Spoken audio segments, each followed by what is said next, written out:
যে যদি তোমাদের অ্যাটাক করার জন্য কেউ আসে, আমি আছি, আগে আমার মারতে হবে, তারপর যাইতে হবে। টেনশন করার দরকার নেই, ওইদিকে যদি কেউ আসে থাকে আমি দেখতেছি। ইউনিয়নের চেয়ারম্যান ছিল, তার একটা বাহিনী নিয়ে এসে একটা ঝাঁকের মধ্যে গুলি করে ফেলছে। দুইজন স্পট ডেড হয়েছে, অন্যগুলো হয়তো বা বিভিন্ন গুরুতর আহত হয়েছে, চোখের ভিতরে, মাথার ভিতরে, কারো গায়ের ভিতরে গুলি টুলি ঢুকে গেছে। তো আমি তো তারা এমনি এমনি ছেড়ে দেবো না। এই আন্দোলন দমানোর জন্য তাদেরকে কেউ দায়িত্ব দেয় নাই। আমি বলে আসলে কিন্তু তোমাদের আগে পিটাবো, সুযোগ কাউরে দেওয়া যাবে না। এখানে যেটা আছে আন্দোলন করবে, আন্দোলন করে শান্তিপূর্ণভাবে শেষ করে যাবে।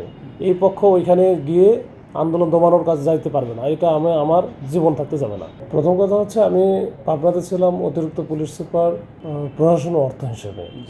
যারা সরকারি পর্যায়ে বা উপরে লেভেলে যোগাযোগ করে সেটা হচ্ছে মূলত এসপির সাথে। আমার এসপি ছিল ওইখানে একজন 25 বছর আহাত স্যার। তো আন্দোলন সংগ্রাম যখন শুরু হয়, বিশেষ করে জুলাই মাসের একেবারে প্রথম থেকেই, মানে প্রথম থেকে বলতে ওই যে আবু সাইদ যখন শহীদ হন রংপুরে 16 তারিখে মেবি, তো 16 তারিখের আগে হয়তো দু একটা টুকটাক হয়েছে, কিন্তু 16 তারিখের পরে এটা বেশি হয়। পাবনার 2-3টা স্পট আছে যেখানে বেশি মূলত সমাগম হয়েছে বা আন্দোলন হয়েছে। একটা হচ্ছে পাবনা বিজ্ঞান ও প্রযুক্তি বিশ্ববিদ্যালয়ের সামনে মহাসড়কের উপরে, আর একটা হচ্ছে পাবনা এডওয়ার্ড কলেজের সামনে, একবারে গেটের সামনে ওখানে একটা, আর একটা হচ্ছে যে পাবনার মূল যে জায়গাটা ওই যে হামিদ রোডের মাথা, যেটা ওই যে জেবি মোড় বলে ওইখানে। এই 3টা জায়গায় মূলত আন্দোলন সংগ্রাম হয়েছে সেই 16 তারিখ থেকেই। আমরা কিন্তু 16 তারিখ থেকেই একেবারে প্রথম দিন থেকেই ওরা যখন শুরু করে তখন কিন্তু ওই কখনো বিজ্ঞান প্রযুক্তি, কখনো এদিকে বিভিন্ন জায়গায়, এইসব জায়গায় কিন্তু আমরা সবসময় তাদের পাশেই ছিলাম। তাদের খালি একটা মেসেজই আমাদের দেওয়া ছিল যে আপনারা যেটাই করেন শান্তিপূর্ণ আন্দোলন করলে আমরা আপনাদের সাথে আছি, কোনো সমস্যা নেই। আপনারা হচ্ছে আপনাদের দাবি দেওয়া, যে বিশেষ করে যে কোটা বিরোধী যে আন্দোলন এটা করেন।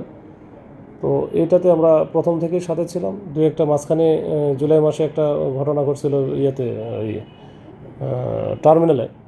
তো ওইখানেও ওরা ভুল বোঝাবুঝির কারণে আমাদের পুলিশে এই ইট পাটকেল মারছিল। পরবর্তীতে যারা ইয়ে ছিল ওখানকার যারা সমন্বয়ক ছিল তারাই কিন্তু এসে আমাদেরকে প্রোটেক্ট করছে, বলছে যে পুলিশ তো আমাদের সহায়তা করছে। তাহলে তো কিছু দুষ্কৃতিকারীর ভিতরে ঢুকছিল আর কি। তো ওইখান থেকে আমাদের ওই যে কিছু ছাত্রদের মনে ধরাও হয়েছিল, ওইটা মামলাও হয়েছিল, যেহেতু এখানে বেশ কিছু পুলিশ এবং বিজিবি আহত হয়েছিল। তো মামলা হয়েছিল, কিন্তু ছাত্রদের ধরা হয়েছিল ওরা 34 জন, মানে 32 জন।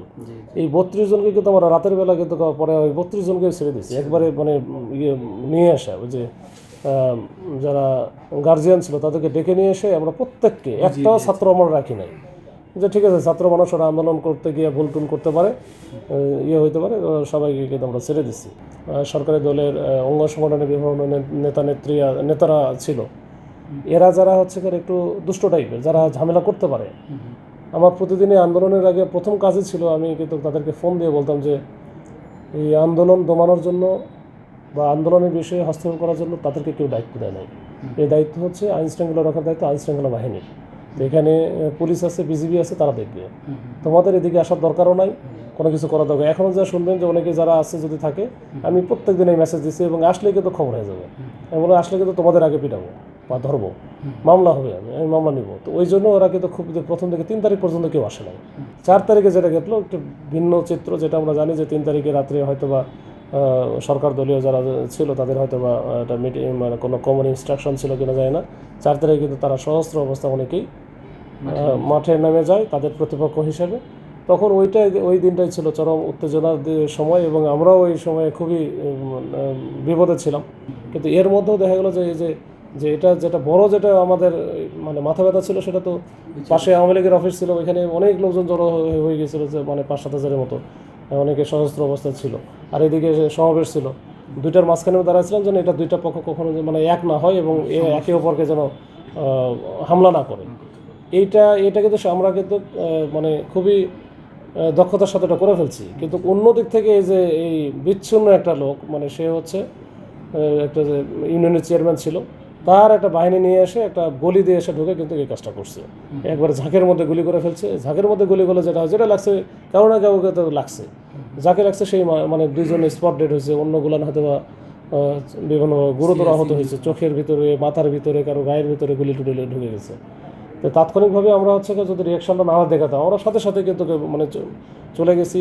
ছাত্র জনতা যা আছে সবাই কিন্তু আমাদের পিছনে ওখান থেকে তো আমরা গুলি করছি। ওই যে সন্ত্রাসী বা ছাত্রদের গুলি চালাইছিল, তার দিকে লক্ষ্য করে কিন্তু আমরা গুলি করছি। গুলি করার পরে সে কিন্তু প্রথমে মনে করছে যে পুলিশ তো আর আমাদের কিছু বলবে না।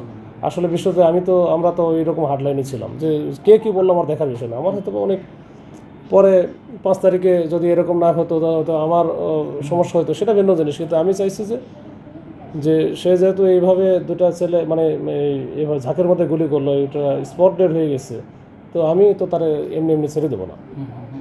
তো গুলিও করা হয়েছে, তার গায়ে গুলি লাগছে, পড়েও গেছিল, কিন্তু তারপরে উঠে গেছে। একটু দূরত্ব ছিল, তো দূরত্বের কারণে কাভার করতে পারে না আমরা। এর মধ্যে আবার ছাত্ররা ঢুকে গেছে, গুলি করলে এদের গায়ে লাগতো। এরপরে দেখা গেলো 5-7 রাউন্ড গুলি করার পরে আমরা কিন্তু আর গুলি করতে পারি না। এর মধ্যে ছাত্ররা দৌড়ে চলে গেছে। 3 তারিখেই হচ্ছে আমাদের ডিএসবির মাধ্যমে আমরা জানছি 3 তারিখে আমার নিয়ে সমালোচনা হয়েছে যে আমরা এই আন্দোলন এখানে যা করতেছি আমি করাতেছি, এরকম কিছু বিষয়। তা আমি ওটা দিই না, যে আমার কথা হচ্ছে যে এটা শান্তিপূর্ণ যদি আন্দোলন থাকে বা আমরা যদি এখানে কখনো হতাহত না হয় পাবনাতে, তাহলে তো এটা আমাদের ক্রেডিট। এর মধ্যে কিছু ছেলেপেলে আটকাই গেছিলো ওইখানে যে মার্কেট আছে, মার্কেটের উপরে 2 তলায়। তো যখন আটকে গেল, এরা আবার ওই যে কিছু ওই দিকের ছেলেপেলে যারা দলীয় পোলাপান, এরা কিন্তু ওই মার্কেটের উপরে উঠে তাদেরকে মারতেছিল। আমি যখন খবর নিচ থেকে দেখতেছিলাম যে এরকম হয়েছে, তখন আমি নিজে কিন্তু উপরে উঠা ওদেরকে কিন্তু আমি খালি সরাই নাই, মানে ব্যাপক আকারে পিটাইছিও ওই যে যারা মারতে গেছিল।